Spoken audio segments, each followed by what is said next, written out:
வாக்குத்தத்தத்துக்கும் காலாவதி கிடையாது. और कलाम में बहुत सारे बातों को हम जब देखते हैं उस पे कोई समय या ऐसे समय में ही करना है करके नहीं है। போன வருஷம் கிடைச்ச வாக்குத்தத்தம் அப்படியே அழியாது. और पिछले साल में जो हमें वाग्दान मिला था वो नाश नहीं होता, அது அப்படியே நமக்கு கண்டினியூவா கிடைக்கும். और वो वैसे ही आरंभ वैसे ही चलता रहता है। நிறைய வாக்குத்தத்தம் மாசம் மாசம் சிலர் கொடுப்பாங்க. और बहुत सारे लोग अलग अलग वाग्दान देते रहते हैं, நல்லது, அது தவறில்ல.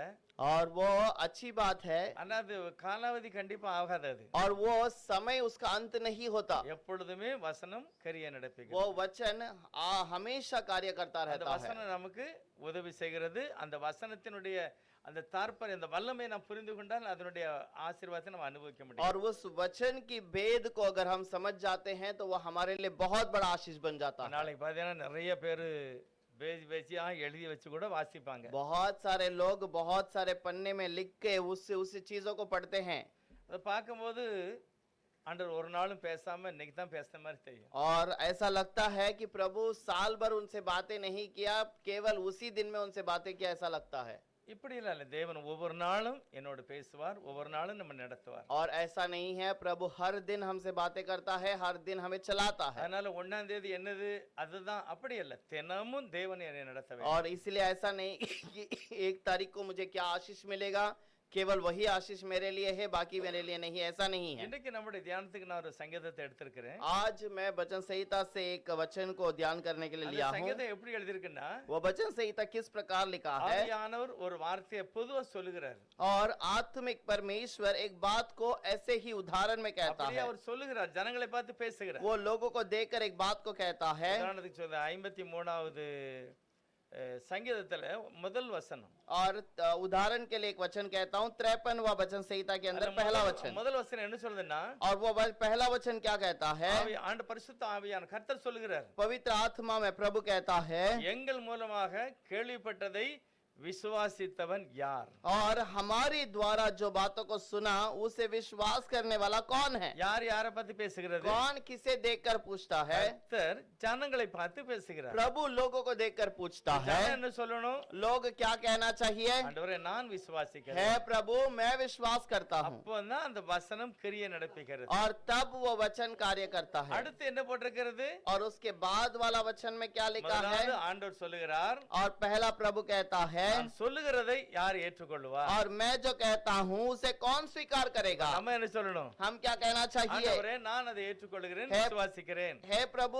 मैं उसे विश्वास करता हूँ, उसका भरोसा करता உடனே हूँ। ஆண்டவர் சொல்கிறார், फिर तुरंत प्रभु कहता है, அவர் தாமே உன்னுடைய பாடுகளை ஏற்றுக்கொண்டு உன்னுடைய துக்கங்களை சுமந்தார், और उसी ने तुम्हारे दुखों को उठाया और तुम्हारे बोझ को उठा लिया, அவருடைய இரத்தத்தினாலே நீங்கள் மீட்கப்பட்டீர்கள். और तुम उसके लहू के द्वारा तुम चंगा हो चुके हो। இப்ப நான் சொல்லலாம், ஆமென் ஆண்டவரே உமக்கு நன்றி. और अभी हमें कहना है, हाँ प्रभु जी आपको இந்த धन्यवाद। வார்த்தை தேவனிடத்திலிருந்து வருகிறது, நான் அதை ஏற்றுக்கொள்ள வேண்டும், அதுக்கு மறு உத்தரவு கொடுக்கணும். और ये वचन प्रभु से हमें मिलता है, उसे स्वीकार करना है और उसको प्रति उत्तर देना है। தேவனும் மனிதனும் சேர்ந்து நடக்கிறது தான் வாழ்க்கை. और प्रभु और मनुष्य दोनों साथ में चलना ही जीवन है। ஆபிரகாமும் தேவனும் சேர்ந்து நடந்தாங்க, अब्राहम और परमेश्वर दोनों साथ में चले, ஈசாக்கும் தேவனும் சேர்ந்து நடந்தாங்க. यहोवा परमेश्वर और इसहाक साथ में चलते थे। அதே மாதிரி யாக்கோபு கர்த்தரோடு நடக்கிறார். उसी प्रकार याकूब परमेश्वर के எல்லா संग चला, பரிசுத்தவான்களும் கர்த்தரோடு நடந்தார்கள். सारे पवित्र लोग प्रभु के संग चलते थे। இன்னைக்கு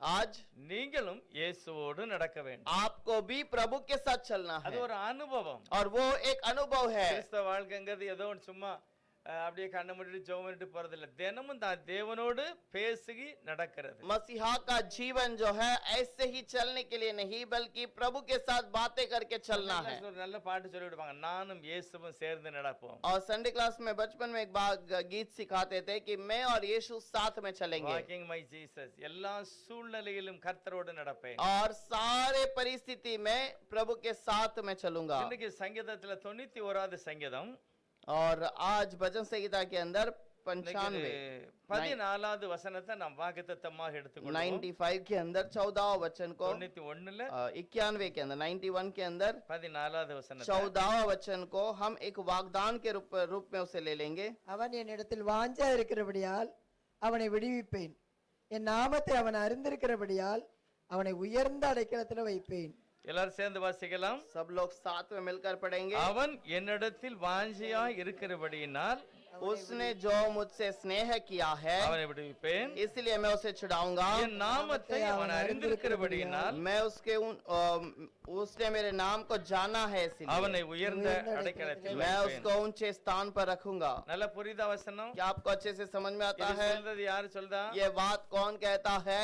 தாவீது சொல்லல, दाऊद ने नहीं कहा, கர்த்தர் சொல்லுகிறார். प्रभु कहता है। நல்ல கவனிக்கணும். இந்த வசனம் யார் சொல்லுதா? ध्यान से सुनिए, ये वचन कौन कहता है? கர்த்தர் சொல்லுகிறார். प्रभु कहता है, அவன் என்னிடத்துல வாஞ்சியா இருக்கிறான், वो मुझसे स्नेह करता है, ஆகவே நான் கண்டிப்பா அவனை விடுவிப்பேன். इसीलिए मैं उसे छुड़ाऊंगा। அது மட்டுமல்ல, அவனுக்கு என்ன பற்றி என் பெயர் தெரியும் அவனுக்கு. क्योंकि और ये इतना ही नहीं, वो मेरा नाम को जानता है, அதனால நான் அவனை உயர்ந்த இடத்துல வைப்பேன். और इसीलिए मैं उसे ऊंचे स्थान पे இது रखूंगा। கர்த்தரே சொல்லுகிறார், தாவீது அல்ல. और ये प्रभु खुद कहता है, ये दाऊद नहीं कहता। இந்த வார்த்தையை நாம் அப்படியே ஏற்றுக்கொள்ள வேண்டும், நன்றி சொல்ல வேண்டும். और इस वचन को ऐसे ही स्वीकार करना चाहिए और धन्यवाद करना இந்த चाहिए। வார்த்தைக்காக ஜெபம் इस பண்ணலாம். वचन के लिए प्रार्थना करेंगे। பரிசுத்தமுள்ள தெய்வமே நன்றி சொல்லுகிறோம். पवित्र प्रभु धन्यवाद कहते हैं। நீர் ஒவ்வொரு தனி மனிதனையும் நோக்கி பார்க்கிறீர். हर एक अकेले व्यक्ति को आप देखते हैं அவன் வாஞ்சையாக இருக்கிறான். और उसकी लालसा को देखते हैं, கண்டிப்பா நான் அவனை ஆசீர்வதிப்பேன். और जरूर मैं उसे आशीष करूंगा। அவனுக்கு என்னுடைய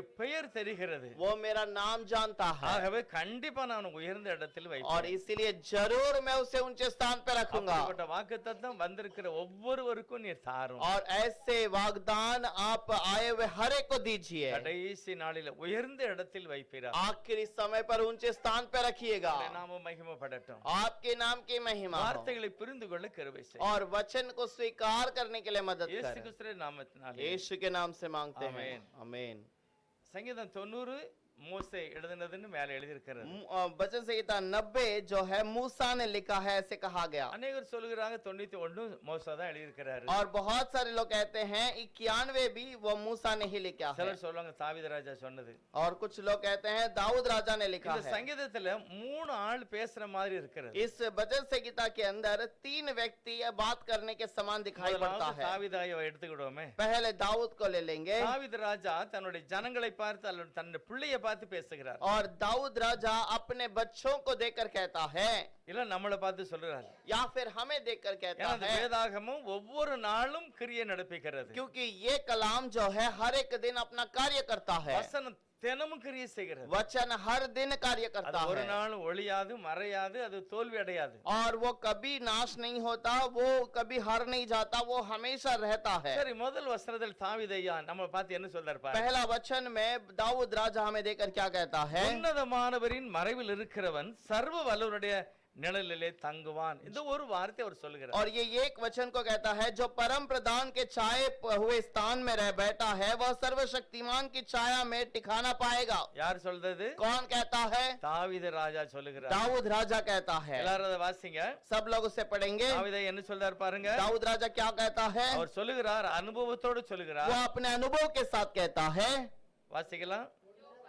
जो परम स्थान में रहता है, वह सर्वशक्तिमान की छाया में ठिकाना இது पाएगा। ஜனங்களை பார்த்து அல்லது தன்னுடைய பிள்ளைகளை பார்த்து தாவீது பேசுகிறார். और ये लोगों को देखकर या फिर अपने बच्चों को देखकर दाऊद राजा कहता இப்போ है। இரண்டாவது வசனத்துல கேட்ட நான் ஒரு பதில் சொல்ல வேண்டும். अब जो मैंने इस वचन को सुना है, मुझे उसका जवाब देना है। இரண்டாவது வசனம் வாசிக்கலாம். நம்ம என்ன பதில் சொல்ல போறோம் दूसरा பாருங்க. वचन में हम क्या जवाब देंगे?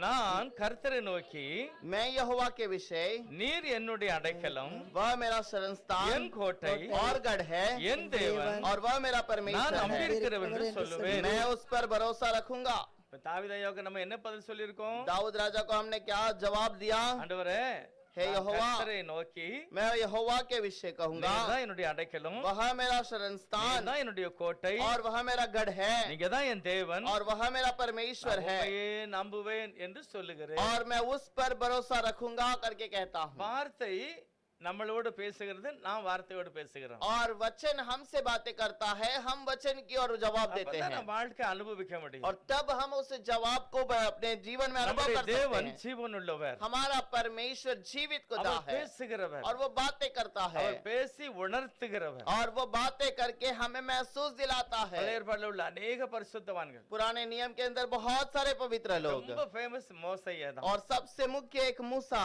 என்ன பிரச்சனைனாலும் நேரடி ஆசரிப்பு கூடத்துல போய் பேசுகிறார். कुछ भी समस्या हो सीधा सीधा तंबू में जाता है, प्रभु से बातें करता है। ஆண்டவரே இந்த மாதிரி எனக்கு இது புரியல, நான் என்ன செய்யணும்? हे प्रभु मुझे ये बात समझ नहीं आती, मैं क्या करूं? உடனே கர்த்தர் பேசுகிறார். तुरंत प्रभु से जवाब देता ஆசரிப்பு है। கூடாரத்திலிருந்து சத்தம் வருகிறது. वाचा के संदूक से आवाज आती है, தேவன் அங்க இருந்து பேசினார். प्रभु वहां बैठकर बातें करता है। ஆனா புதிய ஏற்பாட்டுல பாருங்க, लेकिन नए नियम पर देखिए, இம்மானுவேல் என்பதற்கு தேவன் என்னோடு கூட இருக்கிறார். इमानुएल का अर्थ है कि यहोवा मेरा संग है। அப்ப நம்மளோடு கூட இருக்கிறத ஊமையாவே இருப்பாரா? क्या हमारे संग रहने वाला क्या वो गूंगा बनकर बैठा रहेगा? பேசுகிற தெய்வம், वो हमारा प्रभु है जो बातें करता அவர் है, உணர்த்துகிறவர். और वो हमें उस बात को महसूस दिलाता है।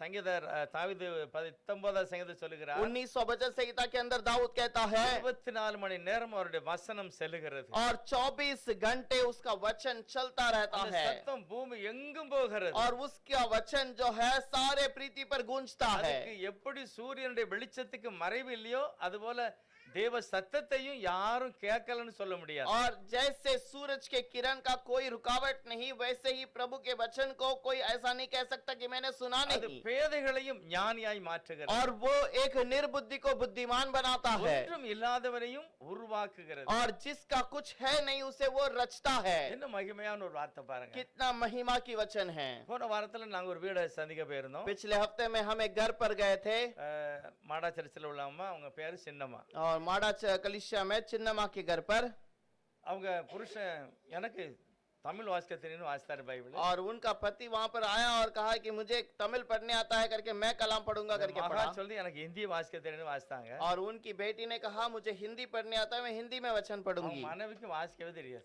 और उनकी पत्नी को वचन कुछ पढ़ने को आता ही नहीं। சின்னம்மா மாப்பிள்ளை சொல்றாரு, चिन्नमा का पति कहता है, பாஸ்டர் என் மனைவிக்கு வாசிக்க தெரியாது, पास्टर मेरी पत्नी को वचन पढ़ने को आता ही ஆனா नहीं। காலையில என்ன செய்வா தெரியுமா? लेकिन वो सुबह क्या करती है? பைபிள் விரிப்பாங்க, बाइबल को खोलती है, இப்படி வசனத்தை தடவுவாங்க, इस वचन को ऐसे ही छूती है, திரும்ப ஜெபம் பண்ணுவாங்க. फिर प्रार्थना करती என்ன है। ஒரு நம்பிக்கை பாருங்க. वो उसका भरोसा कितना है देखो। வாசிக்க தெரியல, पढ़ने तो नहीं आता, பைபிள் இல்லாம சபைக்கு வர மாட்டாங்க. और बाइबल के बिना कलीसिया में कभी नहीं आती। சொல்ல வார்த்தையை விரிச்சு தொட்டு பார்த்துட்டு நான் ஜெபம் वो பண்ணுவேன். कलाम को खोलती है, उस पे हाथ फेरती है, फिर उसके बाद प्रार्थना करती है। அதுதான் விசுவாசம். वो एक विश्वास है, தேவனுடைய வார்த்தையை தொடுகிறது, प्रभु का वचन छूता है, அந்த தேவ சத்தத்தை கேட்கிறது. और वो प्रभु के वचन को सुनने को मिलता है। தாவீது சொன்னாரு, இப்ப நம்மளும் சொல்லிட்டோம். दाऊद ने कह दिया और हमने उसका जवाब भी दे நம்ம दिया। சொல்ற ஆண்டவரே நீர்தான் எனக்கு கோட்டை, நீர்தான் அடைக்கலம், நீர்தான் தேவன். और प्रभु तू ही मेरा शरण स्थान गढ़ और तू ही परमेश्वर है। உடனே தாவீதையா சொல்லுகிறார்,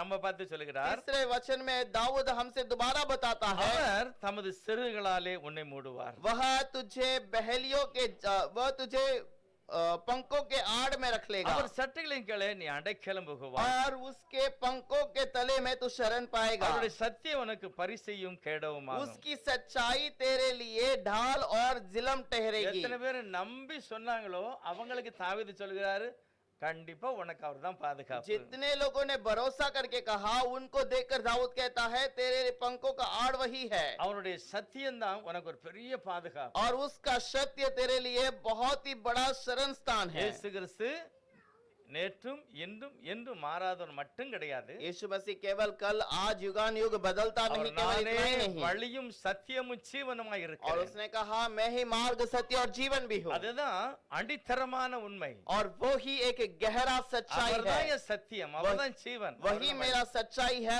वही मेरा शरण स्थान है। ஒரு சாமியார் சொல்றாரு, एक स्वामी कहता है, எங்களுடைய மந்திரத்துல மிகவும் முக்கியமான மந்திரம் என்ன தெரியுமா? हमारे मंत्र जो करते हैं उसपे सबसे मुख्य मंत्र क्या है?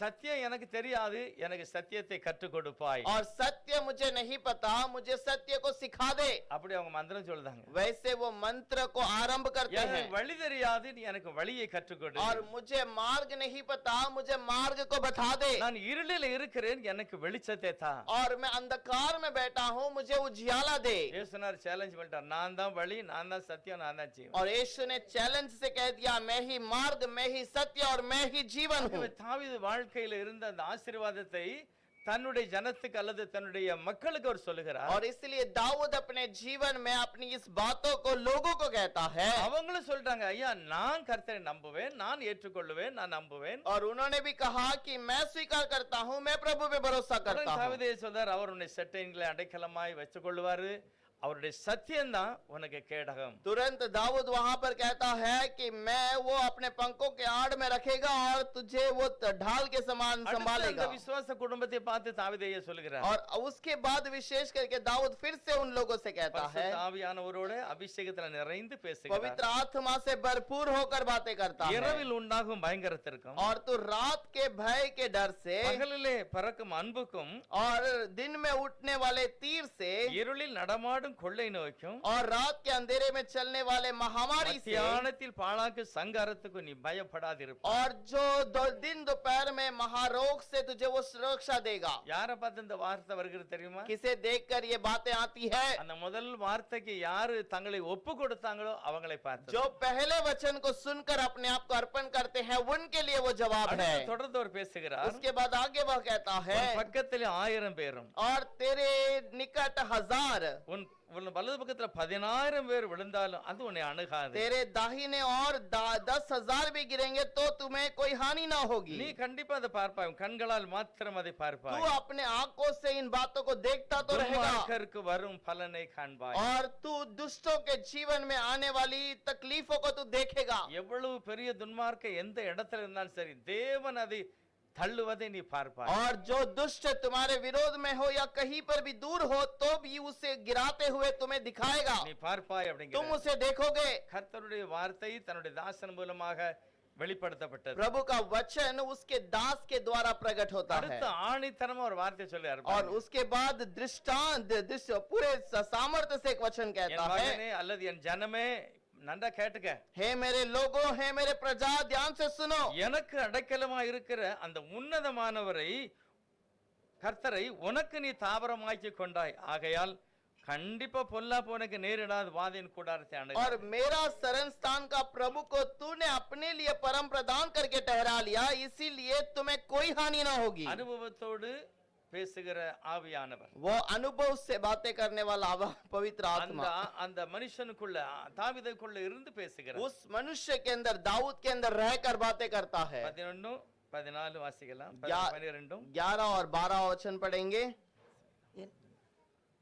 உன் வழிகளில் எல்லாம் உன்னை காக்கும்படி உனக்காக தம்முடைய தூதர்களுக்கு கட்டளையிடுவார். உன் பாதம் கல்லில் இடராதபடிக்கு அவர்கள் உன்னை தங்கள் கைகளில் ஏந்தி கொண்டு போவார்கள். 13 வாசிக்கலாம்.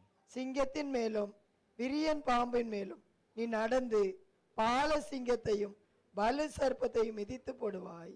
क्योंकि वो अपने दूतों को तेरे निमित्त आज्ञा देगा कि जहाँ कहीं तू जाए वे तेरी रक्षा करे, वे तुझको हाथों हाथ उठा लेंगे, ऐसा न हो कि तेरे पाँव में पत्थर से ठेस लगे। तू सिंह और नाग को कुचलेगा, तू जवान सिंह और अजगर को लताड़ेगा।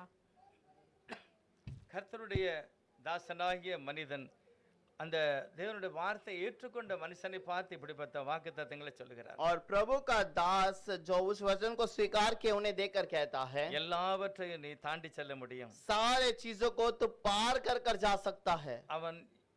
அவன் கர்த்தரை நோக்கி வாக்கு கொடுக்க, நீர்தான் எனக்கு தெய்வம், और वो நீர்தான் எனக்கு அடைக்கலம், நீர்தான் எனக்கு கோட்டை. प्रभु को देखकर वो स्वीकार करता है, तू ही मेरा शरण स्थान, तू ही मेरा गढ़ है, तू ही मेरा सुरक्षा है। இப்படிப்பட்ட வாக்குத்தத்தத்தை அனுபவிக்க விரும்புகிறவர்களை பார்த்து தான் ஆண்டவர் சொல்கிறார். ऐसे बातों को अनुभव करने के लिए जो तैयार है, उन्हीं को देखकर प्रभु का वचन कहता है। அந்த தெய்வத்தை ஆராதிக்கிறபடினால் எனக்கு ஆதரவாய் இருந்தவரை நீயும் தெரிந்து கொண்டாய், நிச்சயமா உனக்கு ஒரு ஆசீர்வாதம் உண்டு. और मैं भी उसी खुदा को स्वीकार करता हूँ, इसीलिए मुझे भी वो स्वीकार और वो सारा उद्धार मेरे लिए भी है। எல்லா எல்லா சூழ்நிலையிலையும் நடக்கிற வழியெல்லாம் ஆண்டவர் உன்னை பாதுகாத்துக் கொள்ளும். तुम्हारे चलने वाले हर एक स्थान पर प्रभु आपको संभालता है। சர்ப்பத்தை நீ மிதித்து போடுவாய், सर्प को तुम कुचल डालोगे, சிங்கத்தின் மேலே நீ விரியம்பாம்பிலே நடப்பாய். सर सिंह और नाग को कुचलोगे।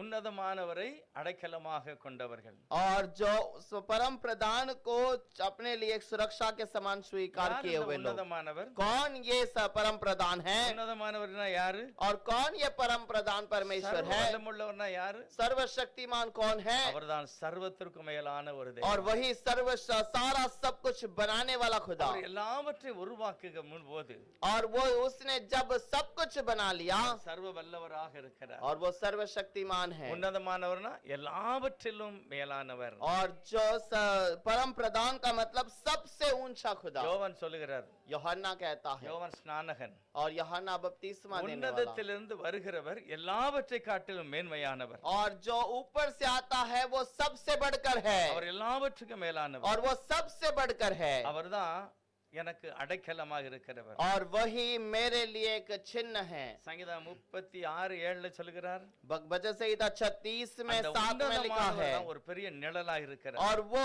सर्वशक्तिमान मेरे लिए एक स्वरूप के रूप में है। இன்னொரு இடத்துல சொல்கிறார், அந்த உன்னதமானவர் எனக்கு அடைக்கலமாக கோட்டையாக இருக்கிறார். और एक जगह पर लिखा है, वो सर्वशक्तिमान मेरे लिए एक गढ़ है, एक सुरक्षा है। 121வது சங்கீதம் भजन संहिता 121 के अंदर 5வது வசனத்தை வாசிப்போம். 5वां वचन को पढ़ेंगे।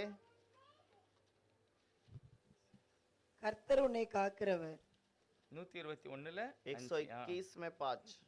கர்த்தர் உன்னை காக்கிறவர், கர்த்தர் உன் வலது பக்கத்திலே உனக்கு நிழலாய் இருக்கிறார். यहोवा तेरा रक्षक है, यहोवा तेरे दाहिने और तेरे आड़ है।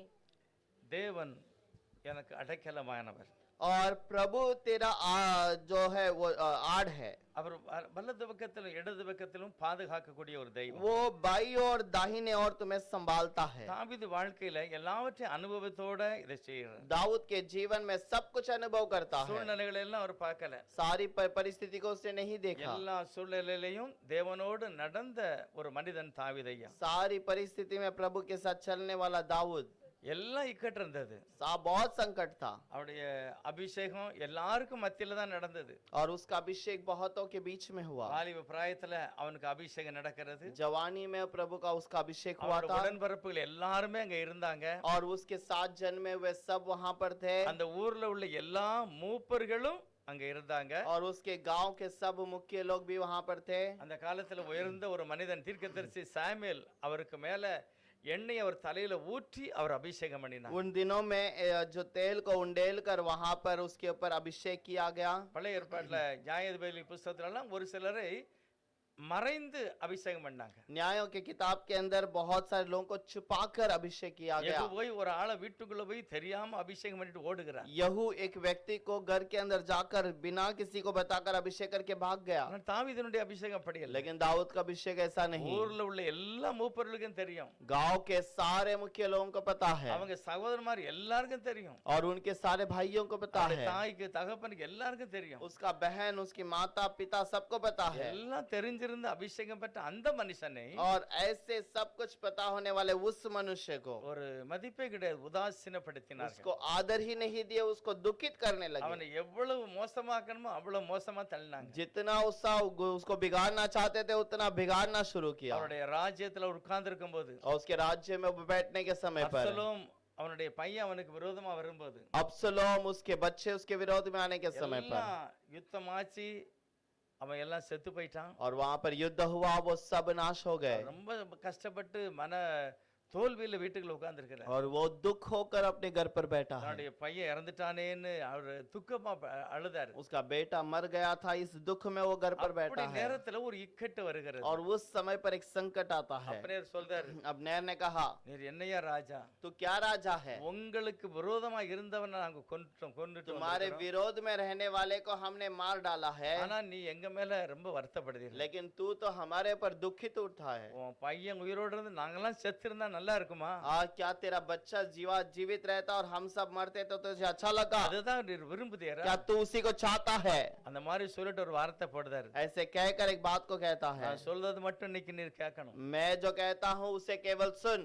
எல்லா ஜனங்களும் உமக்கு விரோதமா நிற்கிறார்கள். सारे लोग तेरे विरोध में खड़े हैं சின்ன பிள்ளையிலிருந்து நிறைய கஷ்டத்தை நீர் அனுபவித்திருக்கிறீர். और छोटे बचपन से लेकर बहुत सारे चीजों को तूने देखा है, நிறைய நீர் கஷ்டப்பட்டீர். बहुत तकलीफ को तूने सहा है। ஆனா இன்றைக்கு நீர் வெளியே வந்து பேசல அப்படின்னா, लेकिन आज यदि तू बाहर आकर बातें नहीं சின்ன करेगा பிள்ளையில அனுபவித்த எல்லா கஷ்டத்தை பார்க்கலாம் இது கொடியதாக இருக்கும். और तू बचपन में जो दुख उठाया उससे ये बहुत बड़ा दुख रहेगा। அவ்வளவு நெருக்கப்பட்ட அந்த தாவீது, और वैसा दुख उठाने वाला दाऊद, பரிசுத்த ஆவியானவர் எழுதி இருக்கிறார். पवित्र आत्मा ने लिखा है, தேவன் எல்லா சூழ்நிலையும் தாவீதுக்கு உதவியாக இருந்தார். प्रभु सारे परिस्थिति में दाऊद के लिए सहारा बनकर रहा। அவர் ஒரு முறை அவருடைய பொருட்கள் எல்லாம் களவு போயிட்டு एक बार उसकी सारी सब को किसी ने लूट कर ले गए, எல்லாரும் எதிரி எல்லாம் கொண்டு போயிட்டாங்க. सब विरोधी आकर उठाकर ले गया, எல்லாம் சுட்டரிக்கப்பட்டது. सब कुछ जला दिया गया।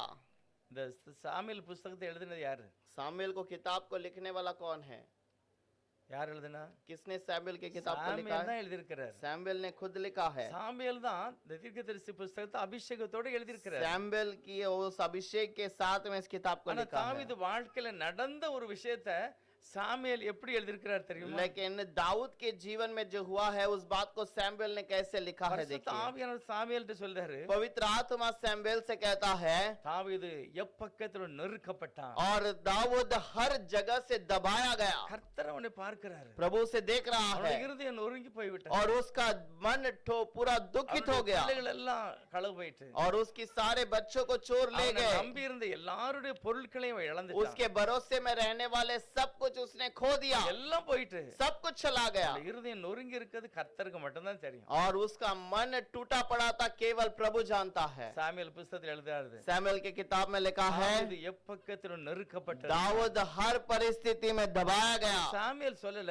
கர்த்தர் ये சொல்லுகிறார். सैमुएल नहीं कहता, प्रभु कहता है। என்னுடைய உள்ளத்தை எல்லாம் ஒரு விசாரிக்கிறவர், मेरे हृदय का वो पूछताछ அவர் करता எல்லாம் है அவருக்கு தெரியும். और वो सब कुछ जानता है। எல்லாம் அறிந்த தாவீது சொல்லுகிறார், सब कुछ जानने वाला दाऊद कहता है, உன்னதமானவரின் மறைவில் இருக்கிறவன் யாரோ அவன் கண்டிப்பா சர்வ வல்லவருடைய நிழலிலே தங்குவான். और जो परम प्रधान के छाये में बैठा है वो सर्वशक्तिमान के छाये तले में बैठा இந்த रहेगा। வார்த்தையை நம்பின ஜனம் மட்டும்தான் சொல்லுச்சு, நான் அவரை ஏற்றுக்கொள்வேன். इसको भरोसा करने वाले लोगों ने कहा, मैं उसी प्रभु को स्वीकार करता हूँ அவருக்கு மேல நான் நம்பிக்கை வைப்பேன். और उसी के ऊपर मैं भरोसा रखता हूँ। அந்த நம்பிக்கை தான் நமக்கு இருக்கிறது. वही भरोसा आज हमें भी है। நமக்கு அந்த ஆசீர்வாதம் உண்டா இல்லையா? हमें वो आशीष है या नहीं? கண்டிப்பா இருக்கிறது. जरूर हमारे लिए वो आशीष है। எப்படி இருக்கு? कैसे मिलेगा? தேவனுடைய வார்த்தையில வல்லமை ஜீவனும் இருக்கு. प्रभु के वचन में सामर्थ और जीवन அது है, அந்த வாக்குத்தத்தம் முடியல, அது நடந்து கொண்டே இருக்கிறது. और इसीलिए वो वाग्दान खत्म नहीं हुआ, वो चल रहा है, அது ஒவ்வொரு காலமும் நடக்கிறது. वो हर समय चलता रहेगा। தேவனுடைய வசனம் அப்படிதான் சொல்லுகிறது. प्रभु का वचन ऐसे कहता है। யோவான் 3வது அதிகாரத்துல यूहन्ना का 3रा अध्याय 31வது वचनத்தை வாசிக்க 31वां वचन, யோவான் 3:31 यूहन्ना का 3रा अध्याय के अंदर 31वां वचन। உன்னதத்திலிருந்து வருகிறவர் எல்லாரிலும் மேலானவர், பூமியிலிருந்து உண்டானவர், பூமியின் தன்மை உள்ளவனாய் இருந்து பூமிக்கு அடுத்தவைகளை பேசுகிறான். உன்னத வருகிறவர் எல்லாரிலும் மேலானவர். இந்தியில கூட படிக்கலாம். जो ऊपर से आता है वो सर्वोत्तम है, जो पृथ्वी से आता है वो पृथ्वी का है और पृथ्वी की ही बातें कहता है, जो स्वर्ग से आता है वो सबके ऊपर है। யோவானது சுவிசேஷம் 3:31 அப்படி எழுதி இருக்கிறது. यूहन्ना का 3:31 में ऐसे लिखा है, உன்னதத்திலிருந்து வருகிறவர் जो ऊपर से आता है எல்லாவற்றிலும் மேலானவர், और वो सर्वशक्तिमान है। யோவான் சொல்லுகிறார், யோவான் நான் பூமியிலிருந்து வந்திருக்கிறேன். और यूहन्ना कहता है, मैं तो पृथ्वी से आया ஆனால் हूँ, இயேசு பூமியிலிருந்து வரல, लेकिन यीशु पृथ्वी से அவர் नहीं आया, உன்னதத்திலிருந்து வருகிறார். वो ऊपर से आया है। அவர் மேல இருந்து இறங்கி வந்த ஒரே ஒரு நோக்கம் என்ன? और वो ऊपर से उतर के आने का उसका विचार क्या है? என்னுடைய ஆத்மாவை விடுதலை ஆக்குவதற்கு, मेरी आत्मा को छुटकारा दे, மனுஷனை பரலோகத்துக்கு நேராக வழி நடத்துவதற்கு. मनुष्य को स्वर्ग की ओर चलाए। யாராலே அது முடியாது. कोई भी इसे नहीं कर सकता। யார் ஒரு மனிதனை நீதிமானாய் மாற்ற முடியாது. और कोई भी व्यक्ति किसी मनुष्य को धर्मी नहीं बना தாவீது सकता। சொல்லுகிறார், என்னுடைய ஆத்துமாவுக்காக வேண்டி நான் ஒன்றுமே கொடுக்க முடியாது. दाऊद कहता है मैं अपने आत्मा के लिए कुछ नहीं दे सकता, ஒன்றும் கொடுக்க முடியாது. कुछ भी नहीं दे सकता। சிருஷ்டிகர், जो रचना किया என்னை படைத்தவர், और जिसने मुझे बनाया, அப்படியே மனிதனாக இறங்கி और வருகிறார். वो वैसे मनुष्य के रूप में उतर அதைத்தான் आया। யோவான் சொல்லுகிறார், உன்னதத்திலிருந்து வருகிறவர், उसी के बारे में यूहन्ना कहता है जो ऊपर से आया है எல்லாவற்றிலும் மேன்மையானவர். वो सबसे बढ़कर है। எபிரேயர் 2வது அதிகாரம் 14 அப்படி சொல்லுகிறது. इब्रानियों का 3रा अध्याय में 14 में लिखा है, எல்லா ஜனங்களும் ஜீவகாலமெல்லாம் மரண பயத்தில் இருக்கிறார். और सारे लोग जीवन भर में मरण के भय में हैं, மரணம் அவர்களை ஆட்டுகிறது, மரணம் பயம் அவர்களை அமுக்கிறது. और मरण उन्हें वहां पर दबाता है, இதில் இருந்து விடுதலை ஆக்குவதற்காக और इसके अंदर से छुटकारा देने के लिए கர்த்தர் என்ன செய்தாராம்? परमेश्वर ने क्या किया என் है। பிள்ளைகள் மாம்சத்தையும் இரத்தத்தையும் உடையலா இருக்கிறாங்க. जब बालक मांस और लहू के हैं, ஆகவே நானும் மாம்சத்தை விட கீழே போவேன். इसीलिए मैं भी मांस और लहू के साथ जमीन पे जाऊंगा। இயேசு எதுக்காக பிறந்தார்? और यीशु किस लिए जन्म लिया, இயேசுக்காக பிறந்தாரு? किस लिए जन्म लिया है, மரிப்பதற்காக பிறந்தார். मरने के लिए जन्म लिया। எதற்காக இயேசு மரிக்க வேண்டும்? किस लिए यीशु का मरण होना आवश्यक है। மரணத்துக்கு அதிகாரியான சாத்தானை தம்முடைய மரணத்தினாலே அழிக்கும்படி அப்படியானார். और मरण का अधिकार शैतान को अपने मरण से नाश करने के लिए ऐसे हुआ। அதனால தான் தேவன் மனிதனாக மாறினார். इसीलिए प्रभु ऐसे जन्म लिया। இயேசு மனிதனாக பிறந்த ஒரே ஒரு நோக்கம், यीशु मनुष्य के रूप में जन्म लेने का कारण, அவர் வாழ்வதற்கல்ல, அவர் மரிப்பதற்கு வந்தார். और वो मरने के लिए नहीं बल्कि वो जीवन दिलाने के लिए। அவருடைய மரணத்தினாலே, और उसके मरण के कारण மரணத்துக்கு அதிகாரியாகிய சாத்தானை தன்னுடைய மரணத்தினாலே அழிப்பதற்கு ஒரு மனிதனாக வருகிறார். मरण के अधिकार के शैतान को अपने मरण से नाश करने के लिए आया। ஆகவேதான் இந்த நாள் மகிமையான ஒரு நாள். और इसलिए ये दिन एक महिमा का दिन है। அவர் எப்பொழுது பிறந்தாரோ அப்பொழுது இருந்து என்ன ஆகுது? உலகத்துல அவருடைய வயசு போடுதாங்க இப்போ 2023 வருஷத்துக்கு முந்தி நடந்தது. आज जो हम तारीख लिखते हैं 2023 साल के पहले ऐसा कार्य हुआ। ஆனால் அவர் மரிக்கவில்லை, அவருடைய வாழ்க்கை நடந்து கொண்டே இருக்கிறது. और वो मरण नहीं पाया बल्कि उसकी जीवन अभी भी चल रही है। தினமும் ஜனம் ரட்சிக்கப்படுகிறார். हर दिन लोग उद्धार पाते हैं। ஒவ்வொரு நாளும் ஜனங்கள் இருட்டிலிருந்து வெளிச்சத்துக்கு வருகிறார். हर एक दिन लोग अंधकार से उजियाले में आते हैं। நிறைய இருளின் அதிகாரத்தில் இருக்கிறவனுக்கு பிடிக்கல. बहुत सारे अंधकार में रहने वाले को ये बात पसंद नहीं आती। நம்ம அந்த இருளின் அதிகாரத்துக்குள்ளாக இருக்கிறான். और क्योंकि वो अंधकार के उस पाप में जकड़े हुए हैं। நம்முடைய தேவன் வெளிச்சத்துக்கு அதிகாரி. हमारा प्रभु उजियाला का परमेश्वर है। வெளிச்சத்தின் கடவுள். और वो उजियाला का खुदा है। அங்க உள்ள வாரவங்களை தடுத்துக்கிட்டு அவனால இருக்க முடியல. और वहां पर आने वाले को रुकावट करता है, वो वहां से वहां सहन नहीं कर पाता। ஆனாலும் கர்த்தர் எல்லாவற்றையும் ஜெயமாய் வெற்றி சிறக்க பண்ணினார். और फिर भी शैतान सब प्रभु सारे चीजों से जय पाने के लिए रखा है। ஆதாமும் ஏவாளும் பாவம் செய்துட்டாங்க. जब आदम और हवा ने पाप किया, ஆண்டவர் அடிச்சு விழுந்து ஓடியாரல. और वैसे ही गिरकर वहां पर प्रभु को छोड़कर नहीं भागे।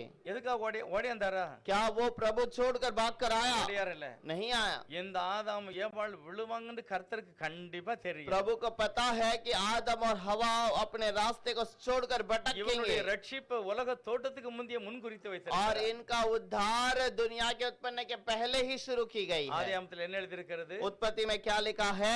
தேவனாகிய கர்த்தர் உலாவுகிறார், அங்க நடந்து வருகிறார். प्रभु परमेश्वर यहाँ पर ऐसे मंडराता है।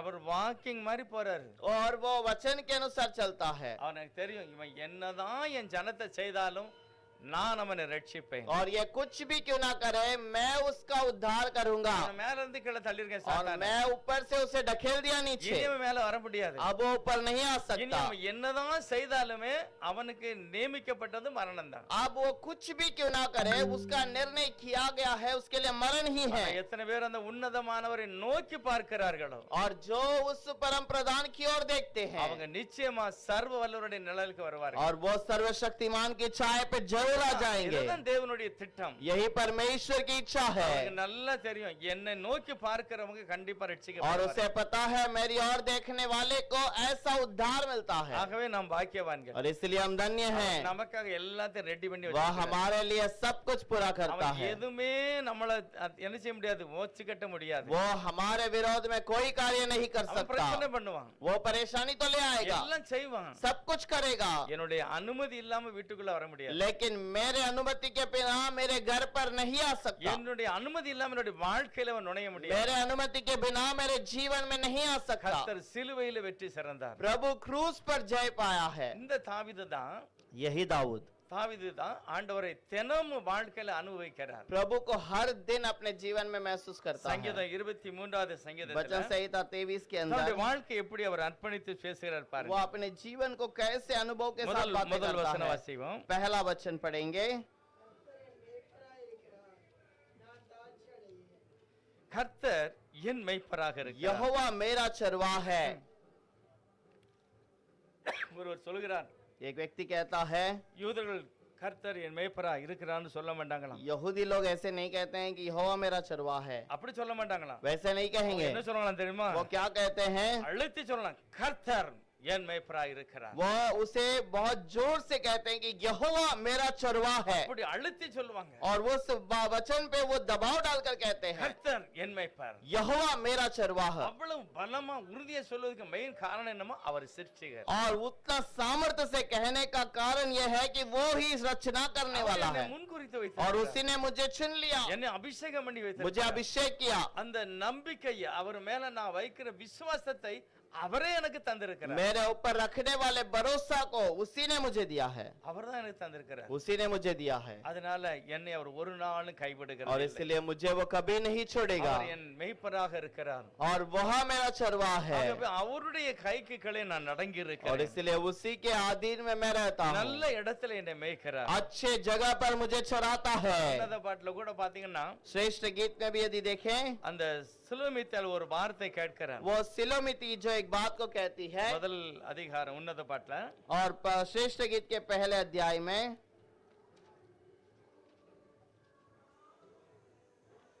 7வது வசனம், 7वां वचन, என் ஆத்ம நேசரே, உமது மந்தை எங்கே மேய்த்து அதை அதை மத்தியானத்தில் எங்கே மடக்குகிறீர்? எனக்கு சொல்லும். உமது தோழரின் மந்தைகள் அருகே அலைந்து திரிகிறவளைப் போல நான் இருக்க வேண்டியது என்ன?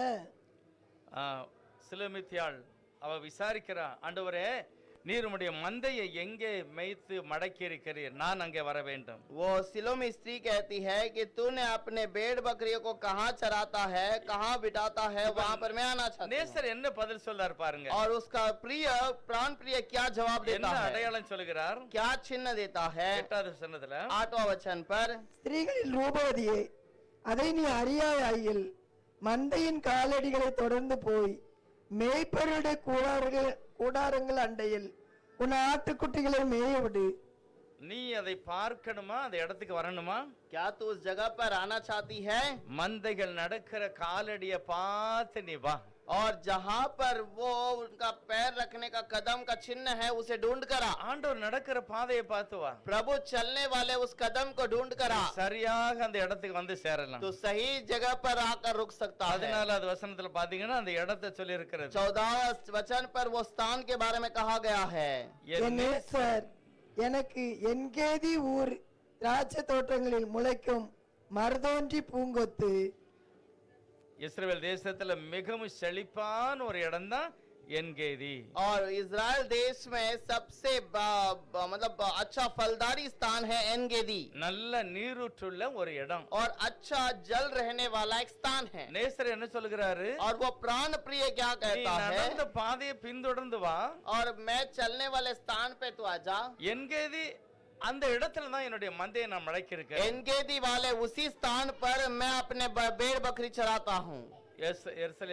இஸ்ரவேல் தேசத்துல அருமையான சூப்பரான இடம் தான் என்கேதி. इजराइल देश में सबसे अच्छा स्थान है एनगेदी। டூரிஸ்ட் போகும்போது அங்க காமிப்பாங்க. टूरिस्ट जाने के समय पर उस जगह को दिखाते நல்ல हैं। நீரூற்று உள்ள ஒரு இடம். अच्छा नदी फैलने वाला एक स्थान ஆண்டவர் है। அப்படிப்பட்ட ஒரு இடத்துல தான் தன்னுடைய மந்தையை வைத்திருக்கிறார். प्रभु ऐसे स्थान को ही वहां पर उस अपने भेड़ बकरियों को रखता தன்னுடைய है ஆடுகளுக்கு நல்ல வார்த்தைகளை சொல்லி அவங்கள வாழ வைக்கிற ஒரு தெய்வம். और अपने लोगों को अच्छे स्थान पर ले जाकर वहां पर उन्हें सर्वदा बिठाता है। அவர் அமர்ந்த தண்ணீர்கள் அண்டையிலே கொண்டு போய் वो விடுகிறார். अच्छे शुद्ध जल बहने वाले स्थान पर पिलाता है। என்கேதிங்கிறது வந்து ஒரு அருவி கிடையாது, ஒரு நீரூற்று. और एनगेदी एक झरना नहीं बल्कि एक नदी है। அது அப்படியே அமைதியாக இருந்து தண்ணி போய்கிட்டே இருக்கு வெளியே. वो शांति से वो नदी वहां से बहती रहती है।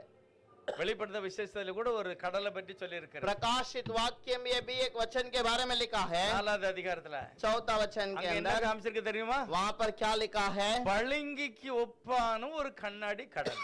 वहां पर एक आईने के समान दिखने वाला एक समुद्र, அது ஆடல அசையல, பளிங்கு மாதிரி இருக்கியா தண்ணி. और वो पानी यहाँ पर हिलता डुलता नहीं बल्कि इतना शुद्ध है कि उस पे हम अपने चेहरे को देखें। அதத்தான் தாவீது சொல்கிறார். इसी के बारे में दाऊद कहता है அமைதியான தண்ணீர். वो एक शांति का एक जल அப்படிப்பட்ட है। இடத்துல கர்த்தர் என்னை நடத்துகிறார். वैसे स्थान पर प्रभु मुझे ले அவர் என்னுடைய चलता है। ஆத்மாவை தேற்றுகிறார். वो मेरी आत्मा को तसल्ली தம்முடைய देता है। நாமத்தை எனக்கு தெரியப்படுத்தினார். मेरी आत्मा को अपने नाम को मेरे लिए प्रकट அந்த करता है। நாமத்துக்குள்ளதான் பாவ மன்னிப்பு இருக்கிறது. और उसी नाम के अंदर पाप का क्षमा அந்த है। நாமத்துக்குள்ளதான் ஆத்ம மீட்பு और இருக்கிறது. उस नाम के अंदर आत्मा का सुरक्षा அந்த है। அந்த நேம தான் நான் ஆராதிக்கணும். और उस नाम को ही मुझे आराधना करना ஆதியாகமத்துல है। அருமையான ஒரு வசனத்தை பாத்தீங்கன்னா उत्पत्ति में अगर एक वचन को आप 4வது देखें, அதிகாரத்துல 26வது வசனம் நினைக்கிறேன். चौथे अध्याय के अंदर 24वां वचन, அதுல என்ன எழுதி இருக்குன்னா, उस पर क्या लिखा है? காயின் கொலை செய்த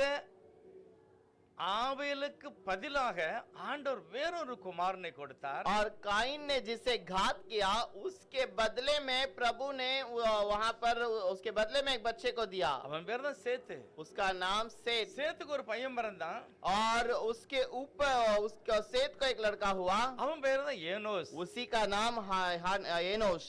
எப்பொழுது ஏனோஸ் பிறந்தானோ और जब एनोश जन्म लिया था, அன்று முதல் ஜனங்கள் கர்த்தருடைய நாமத்தை தொழுது கொண்டார்கள். और तब प्रभु के जब एनोश का जन्म हुआ तब लोगों ने प्रभु को नमन करना शुरू किया। என்ன நாமத்தை தொழுது கொண்டாங்க? क्या नाम को नमन किया? யாருக்குமே தெரியாது. किसी को पता ही नहीं, நாமம் வெளிப்படவே இல்லையா? और वो नाम प्रकट हुआ ही नहीं।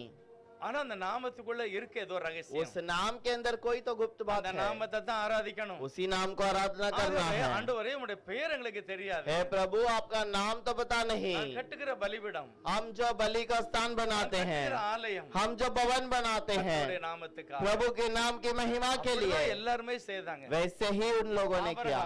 अब्राहम கர்த்தருடைய நாமத்துக்கு ஒரு பலிபீடத்தை கட்டினார். प्रभु के नाम के लिए एक बलि का स्थान ஈசாக்கு बनाया, கர்த்தருடைய நாமத்துக்கு ஒரு பலிபீடத்தை கட்டினார். और इसहाक प्रभु के नाम के लिए बलि का स्थान बनाया। சாலமோனோ கர்த்தருடைய நாமத்துக்கு ஒரு ஆலயத்தை கட்டினார். सुलेमान ने प्रभु के नाम के लिए एक भवन बनाया। சங்கீதம் 91ல வருகிறது 15வது வசனம். भजन संहिता 91 के अंदर 14வது வசனம் சொல்லுகிறது, 14वां वचन में लिखा है, அவன் என்னுடைய நாமத்தை அறிந்திருக்கிறான். वह मेरा नाम को जानता है, ஆகவே நான் கண்டிப்பா அவனை உயர்ந்த இடத்துல வைப்பேன். इसीलिए मैं उसे ऊंचे स्थान पर रखूंगा। நமக்கு தெரியணும், புதிய ஏற்பாடுல இந்த கடைசி நாட்கள்ல ஆராதனைக்கு கொடுக்கப்பட்ட ஒரு நேம் இயேசு. और नए नियम के अंदर आराधना के अंदर दिया गया एक नाम यीशु है। இயேசுவின் நாமத்தை தான் ஆராதிக்கணும். यीशु का नाम को आराधना करना வேதனா है। சாஸ்திரி அருமையான ஒரு பாடல் பாடுவார். और वेदनायक शास्त्री एक अच्छा सा गीत गाता है, இயேசுவையே துதி செய் மனமே நீ இயேசுவையே துதி செய். यीशु को नमन करना है मेरे मन, केवल यीशु को ही नमन करना, இயேசுவையே நீ துதி செய். केवल यीशु को ही नमन कर। அந்த நாமம் புதிய நாமம், பரலோகத்திலிருந்து வெளிப்பட்ட நாமம். और वो नाम स्वर्ग से प्रकट हुआ नाम பழைய है, ஏற்பாடுல எங்கேயுமே இல்ல. पुराने नियम में कहीं पर नहीं है। அதனாலதான் யூதர்கள் இன்றைக்கும் இந்த நாமத்தை ஏற்றுக்கொள்வதே இல்லை. और इसलिए यहूदी आज भी इस नाम को स्वीकार नहीं करते அழுகிறார்கள். और रोते हैं, மேசியாவே சீக்கிரமாய் வாரும், हे मसीहा जल्दी आ जा, இம்மானுவேலே சீக்கிரமாய் हे வாரும். इमानुएल जल्दी आ जा। இவங்க இருந்து போய் சொல்லுங்க, நீங்க போய் சொல்லுங்க இயேசுதாயா அந்த கடவுள்.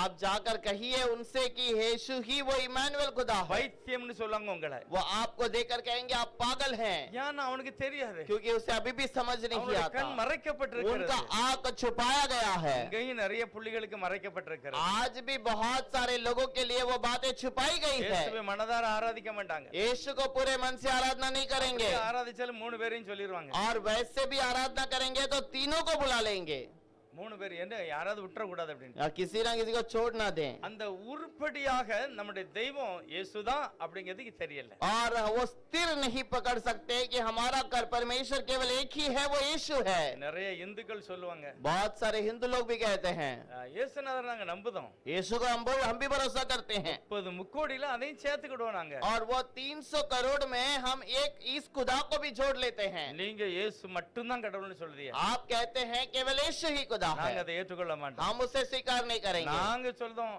அவர் இயேசுதான். हम कहते हैं केवल वो यीशु ही है, உன்னதமானவர் தான் சர்வ வல்லவர். वो सर्वशक्तिमान वही परम प्रधान है। யோபு சொல்லுகிறார், अयुब कहता है என் மீட்பர் என்னை மீட்டுக் கொள்ளுகிறவர், मेरा छुटकारा देने वाला, பாவத்திலிருந்து என்னை மீட்டுக் கொள்ளுகிறவர், मेरे पाप से छुटकारा देने वाला, என்னை கீழ் பாதாளத்திலிருந்து என்னை மீட்டுக் கொள்ளுகிறவர், और मुझे नीचे पाताल से खींच लाने वाला, அவர்தான் என்னுடைய மீட்பர், वही मेरा छुटकारा है, அவர்தான் இயேசுநாதர். वही तो यीशु है। இயேசு என்றால் என்ன அர்த்தம்? यीशु का मतलब क्या है? ரட்சிக்கிறவர், उद्धार करता விடுதலை ஆக்குகிறவர். और मुझे छुड़ाने वाला। அது ஒரு தனி நபர் அல்ல, वो एक अकेला व्यक्ति नहीं, என்னை மீட்டுக் கொள்வதற்காக, मुझे छुटकारा देने के लिए, எனக்காக மரிப்பதற்காக मेरे लिए मरने के कारण மனிதனாக இறங்கி வந்தார். वो मनुष्य के रूप में उतर कर आया। தாவீது சொல்லுகிறார், दाऊद कहता है, கர்த்தருடைய ஆவியானவர் அவனை பார்த்து சொல்லுகிறார், प्रभु का आत्मा उसे देखकर कहता है, அவனையும் பார்த்து சொல்லுகிறார், हमें भी देखकर कहता है, அவன் என்னுடைய நாமத்தை அறிந்திருக்கிறார், वह मेरे नाम को जानता है, ஆகவே நான் உயர்ந்த இடத்துல வைப்பேன். इसीलिए मैं उसे ऊंचे स्थान पर रखूंगा। இந்த வாக்குத்தத்தம் எல்லாம் உண்மையிலே யாருக்கு?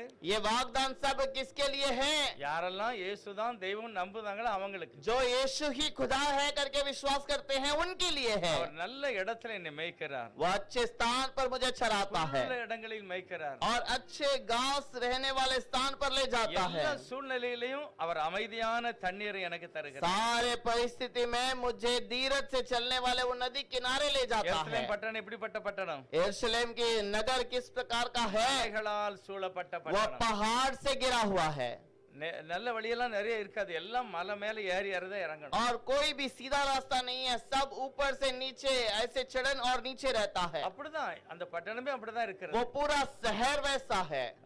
உபாகமத்தில் ஆண்டவர் 8வது அதிகாரம் சொல்லிட்டாரு, व्यवस्था विवरण में प्रभु ने 8वां अध्याय में மலைகள் कहा, சூழ்ந்த பட்டணம், वो चट्टानों से भरा हुआ அது एक नगर है, செழிப்புள்ள தேசம், और वो एक अच्छा सा फलदारी நல்ல स्थान है। தானியத்தை விளைவிக்கிற वो தேசம். अच्छे दान को जो उगाता है। 125வது சங்கீதத்துல முதல் வசனம் சொல்லுகிறது, और 125 में पहला वचन में लिखा है, எருசலேமை சுற்றி பர்வதங்கள் எப்படி இருக்கிறதோ, और यरूशलेम के चारों ओर जिस प्रकार से पहाड़ हैं, கர்த்தர் அப்படியே உன்னையும் சுற்றி இருப்பார். प्रभु तेरे चारों ओर भी इसी प्रकार रहेगा। அதனால 4வது வசனத்தை தாவீது சொல்றார் 23:4, इसीलिए 23 में 23वां वचन संहिता 4थे वचन में कहता है, அப்படிப்பட்ட மலைகள் நிறைந்த இடத்துல நான் ஆடுகளை மேய்க்கும் போது, और वैसे जगह पर जब अपने भेड़ बकरी को मैं चराता हूँ, மரண பள்ளத்தாக்கு கூட இருக்கு, அதுல கூட என் தெய்வம் என்னோடு கூட இருக்கு, मरण का पाताल भी है, वहां पर भी प्रभु मुझे छुड़ाता அவர் है, என்னோடு கூட இருக்கிறார். वह मेरे संग है। எங்களுடைய அம்மா பத்த பாட்டா அம்மா, और मेरा माँ का जो माँ है, அவங்க சாகும்போது இப்படிதான் சொன்னாங்க.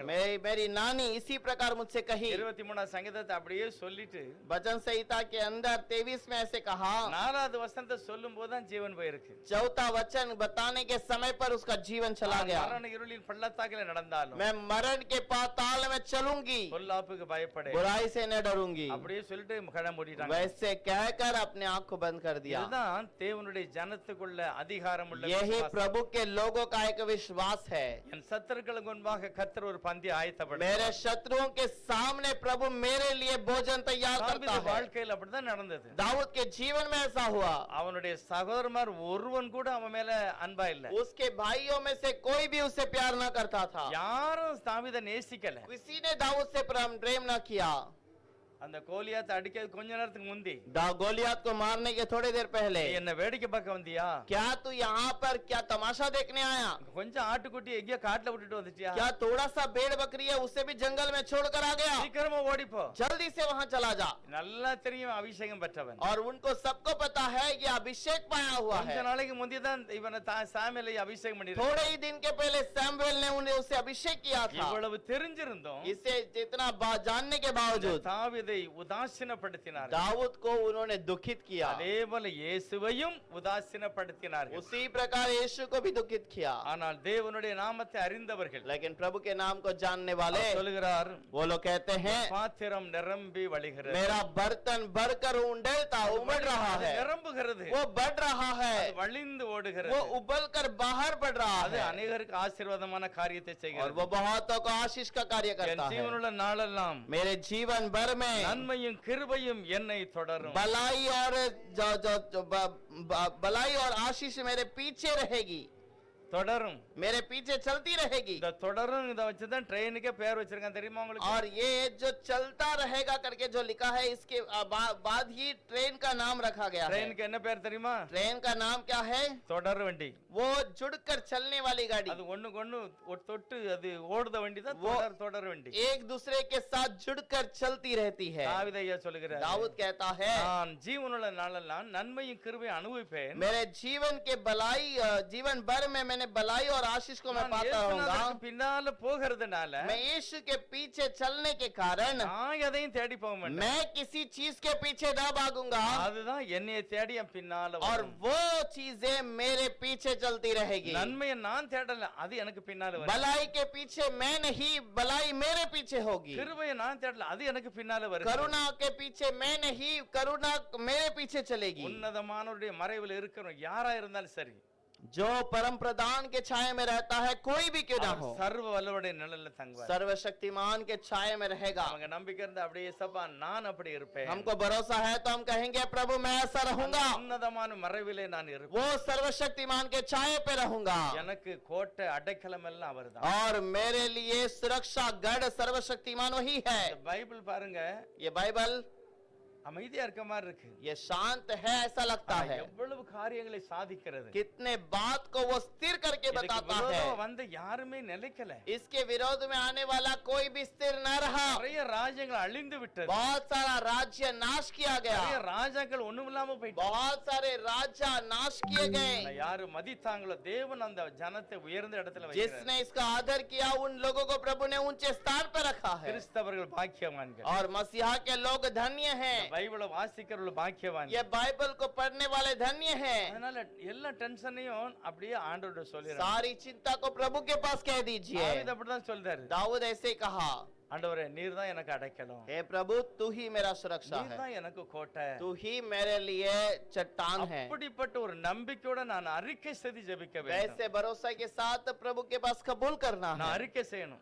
हमें कबूल करना है। அதுதான் ரொம்ப முக்கியமான ஒரு यही காரியம். बहुत मुख्य बात है। தேவன் எனக்கு அடைக்கலம், प्रभु मेरे लिए चट्टान है, அவர்தான் எனக்கு அடைக்கலம், वही பலனமாய் मेरा இருக்கிறார். शरण स्थान और गढ़ है। நான் ஜெபம் பண்ணும்போது முதலாவது அவரை மகிமைப்படுத்தணும். और जब हम प्रार्थना करते हैं पहले हम प्रभु की महिमा करनी चाहिए। நம்ம ஆண்டவர் வந்து அதை விரும்புறாரு. हमारा प्रभु से चाहता है, நீங்க வாயினால சொல்லணும், ஏசப்பா நீங்க நல்லவங்க, और हमें अपने मुंह से कहना है प्रभु तू भला है, நேற்று எனக்கு ரொம்ப நல்ல காரியம் செய்திருக்கீங்க, तूने मेरे जीवन में कल अच्छा कार्य किया, நான் மறக்க மாட்டேன் ஏசப்பா, मैं उसे नहीं भूलूंगा। நாம் பேசணும்னு சொல்லி அவர் விரும்புறாரு. प्रभु चाहता है कि हम बातें करें। நம்ம சும்மா நமக்கு வேண்டியது மட்டும் ஆண்டவர் எனக்கு அது வேணும் இது வேணும் மட்டும் சொல்லிட்டு நம்ம போயிருந்தோம். और हम केवल हमें ये चाहिए वो चाहिए करके हम चले நம்முடைய जाते हैं। ஆண்டவர் நாம் பேசணும், அவரை பத்தி சொல்லணும். हमारा परमेश्वर हम जो चाहते हैं उसे उसके बारे में बताना है। நல்லவர்ங்கிறத நான் வாயினால சொல்லணும். हमें कहना है कि प्रभु तो भला है। நீ எவ்வளவு மோசமானவனா இருந்தாலும் அவர் அனைத்து ஆசீர்வதிக்கிறதுக்கு எப்பவும் தயாரா இருக்காரு. और आप कितने भी बुरे हो तो भी आपसे गले मिलाकर आपको आशीष करने के लिए वो तैयार है, எப்பவும் தயாரா वो இருக்காரு. हमेशा तैयार है। அவர் பொல்லாத ஆள் கிடையாது, वो बुरा व्यक्ति नहीं அவர் है, கொடூரமான ஆள் கிடையாது. वो कठोर व्यक्ति नहीं நீங்க है। சரண்டர் ஆனா போதும், आप अर्पण करेंगे तो काफी है। நீங்க கிச்சட்ல கிடந்தாலும் தூக்கி கழுவி பரிசுத்தமாக்கி आप कीचड़ में रहेंगे तो भी आपको धोकर शुद्ध करेगा, என்னுடைய பாவங்களை எல்லாரும் மன்னித்திருக்கிறார். और वो हमारे पाप को क्षमा किया है। நான் பிறக்க முன்னே மன்னிச்சிட்டார் பாருங்க. वो हमारे पाप को जन्म के पहले ही क्षमा कर दिया। அவர் எவ்வளவு வல்லமையான वो ஆண்டவர், कितना सामर्थ्यवान परमेश्वर மகிமையானதை है। இன்னும் செய்வார். महिमा के कार्यों को और भी நமக்கு करेगा। ஏசப்பா, நான் வேதனைப்படுத்தாம உனக்கு பின்னால வர எனக்கு உதவி செய்யும், हाँ प्रभु, हम तेरे पीछे चलने के लिए मदद कर, எனக்கு உதவி செய்யுங்க. हमें मदद நம்ம कर। வாயினால அவரை சொல்லி புகழணும், हमें मुंह से उसे कबूल करना है, மகிமைப்படுத்தணும். महिमा करना है, அதுதான் தேவனுடைய விருப்பம். और वही प्रभु की इच्छा இதை है। அறிஞ்சுக்கிட்டா நீங்கள் பாக்கியவான்கள். इसे जान लेंगे तो आपको आशीष होगी। நீங்க நிறைய சில சிபிஎம் காரங்க வீட்டுக்கெல்லாம் போயிருக்கலாம், आप कोई सीपीएम कलीसिया के घर पे गए हैं, அப்படி போகும்போதே ஸ்தோத்திரம், वो जाते ही धन्यवाद யார் करेंगे, அடிச்சாலும் ஸ்தோத்திரம், वो झाड़ू मारते रहेंगे तो भी प्रभु को धन्यवाद வெளியே करेंगे, நடப்பாங்க ஸ்தோத்திரம், बाहर चलते रहेंगे तो भी धन्यवाद எல்லா कहेंगे, நேரத்திலும் ஸ்தோத்திரம். हर समय पर धन्यवाद धन्यवाद कहते அது हैं। நல்லது, वो अच्छी बात है, ஆண்டவருக்கு அது விருப்பம் தான். प्रभु से चाहता है எல்லா டென்ஷனும் மாறி போகும். हर परेशानी दूर हो जाएगी। வருகிற வருஷம் யாருக்கும் எப்படி இருக்கட்டும், கர்த்தருடைய பிள்ளைகளுக்கு சாதகமாவே இருக்கும். आने वाला साल किसी को भी कैसा भी रहने दो, लेकिन प्रभु के बच्चों के लिए वो केवल आशीष ही रहेगा। பைபிள் எப்படி சொல்லுகிறது? बाइबल ऐसे कहती है, அவர் என் கோட்டை, वो मेरा गढ़ है, அவர் என் அடைக்கலம். वो मेरा शरण स्थान உடனே है। ஆண்டவர் சொல்றாரு, मेरा प्रभु कहता ஓ, है, அவன் என்னுடைய நாமத்தை அறிந்திருக்கிறார், वो मेरा नाम को जानता நான் है, கண்டிப்பா அவனை உயர்ந்த இடத்துல வைப்பேன். इसीलिए मैं उसे ऊंचे स्थान पे रखूंगा। கர்த்தர் அப்படிப்பட்ட மகிமையான ஆசீர்வாதத்தை நமக்கு प्रभु தருவார். वैसे महिमा की आशीष को देगा। நம்ம எல்லாரும் முழங்கல் படிட்டு ஜெபம் பண்ணலாம். हम सब घुटने में आकर प्रार्थना करेंगे, எல்லாரும் முழங்கல் படிட்டு ஜெபம். हम सब घुटने में आकर प्रार्थना करेंगे।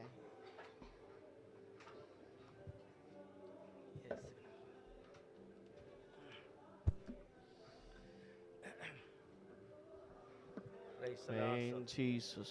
நல்லவரே உமக்கு ஸ்தோத்திரம். अच्छे प्रभु धन्यवाद। கர்த்தர் நல்லவர் என்பதை ருசித்து பாருங்க. प्रभु भला है, इसे चेक कर அவர் देखो। ஒவ்வொரு நாளும் நம்முடைய கரங்களை பிடித்து நடத்துகிறார். और वो अपने हाथ को पकड़कर हर दिन मुझे चलाता है। தனிமையாக ஒரு நாள் ஒரு விடுகிறதில்லை. मैं मुझे उसने कभी अकेला न छोड़ा। தேவன் தன் ஜனங்களை சூழ பாளையம் இறங்கி प्रभु காப்பாற்றுகிறார். अपने लोगों को अपने सेनाओं को उतार कर सुरक्षा करता துன்மார்க்கன் है। எவ்வளவோ என்னெல்லாமோ செய்ய வேண்டும் என்று நினைத்தான். और बुरे लोग बुराई करने के लिए कितना इच्छा करते ஆனால் हैं, துன்மார்க்கனை தேடினேன், இப்பொழுது அவன் காணப்படவில்லை. लेकिन वचन कहता है बुराइयों लोगों को मैंने ढूंढ कर देखा, लेकिन वो नहीं मिले। கர்த்தர் தன்னுடைய ஜனத்தை விசேஷமாய் பாதுகாக்கிறார். प्रभु अपने लोगों को विशेष आशीष करता है। சொல்லுகிறோம் பிதாவே, धन्यवाद करते கடந்த हैं நாள்ல पिता, நீர் எவ்வளவோ நன்மை செய்தீர். कितनी भलाई तूने किया, நிறைய நாங்க நன்மை சொல்லாம போயிட்டோம். और बहुत बार हमने धन्यवाद किया ही नहीं। நாங்க நன்றி சொல்லணும் அப்பா. अब हम धन्यवाद करना உம்மோடு चाहिए, பேசணும் ஆண்டவரே. आपसे बातें करना चाहिए, சமூகத்துல உட்காரணும் அப்பா. आपके समूह में बैठना चाहिए। அப்பாட்ட பேசின மாதிரி பேசணும். पिता से जैसे हम बातें करते हैं वैसे தினமும் आपसे बातें करें, தினமும் சொல்லணும். हर दिन कहना चाहिए, ஐயா நீங்க நல்ல செய்தீங்க, நன்றி சொல்லுங்க. प्रभु तूने अच्छे कार्य किया है, अच्छे बातों को किया இவ்வளவு है, எனக்கு தேவை இருக்கு, நீங்க உதவி செய்யுங்க. इतना मुझे जरूरत है, आप मदद कीजिए। என்னுடைய பிள்ளைகளுக்கு நல்ல திருமணம் நடக்கணும். मेरे बच्चों को अच्छा शादी होने के लिए मदद ஒரு कर। திருமணம் ஆயிட்டப்பா, குழந்தை இல்ல தகப்பனே, शादी हो गई, उनके लिए बच्चे संतान नहीं குழந்தை है, கொடுங்கப்பா. संतान दीजिए, நல்ல வீடு கட்டி கொடுங்க. अच्छा सा घर बनाकर दीजिए। நீங்க வரும் வரைக்கும் ஒரு கவலை இல்லாம வாழணும் आपके ஆண்டவரே. आगमन तक बिना किसी चिंता में रहे, உன் மேல நாங்க அப்படி ஒரு பாசத்தோட இருக்கணும். आपके ऊपर ऐसे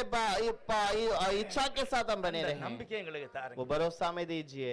ஏனோக்கு தேவனோடு சஞ்சரி हानोक प्रभु के संग में रहा, அப்படியே கர்த்தர் மறுரூபமாக்கி கொண்டார். प्रभु ने उसे रूपांतर में ले गया। இன்றைக்கும் கூட அதுதான் நடக்க போகுது. आज भी वही बात होने वाली है, சீக்கிரமாய் வரப்போகிறீர். आप जल्द आने वाले हैं। அநேகரை நீர் அப்படி எடுத்துக்கொள்ள போகிறீர். बहुतों को आप उठा कर ले அந்த जाएंगे, நம்பிக்கையோடு நாள் வாழ எங்களுக்கு वो உதவி செய்யுங்க. भरोसा के साथ हम रहते அந்த हैं। ஒவ்வொருவரையும் இயேசுவின் நாமத்தினால வாழ்த்தி ஆசீர்வதிக்கிறோம். और आए हुए हर एक को प्रभु यीशु के नाम से आशीष करते சமாதானம், हैं। ஆசீர்வாதம், ஆரோக்கியம் இருக்கு. समाधान, आशीष और चंगाई बने रहे। தேவைகளையும் கர்த்தர் சந்திங்க. जो जरूरत है प्रभु से पूरा ஒவ்வொரு कीजिए। நாளும் அமர்ந்திருந்து பேசவே. हर एक दिन बैठकर विश्राम के साथ ध्यान உங்களுடைய करें, சத்தத்தை அவங்க கேட்கணும். आपकी आवाज को वो सुने, ஆசீர்வதிங்க. आशीष कीजिए। இயேசு கிறிஸ்துவின் நாமத்தினால பிதாவே. यीशु के नाम से मांगते हैं पिता, ஆமென். आमीन।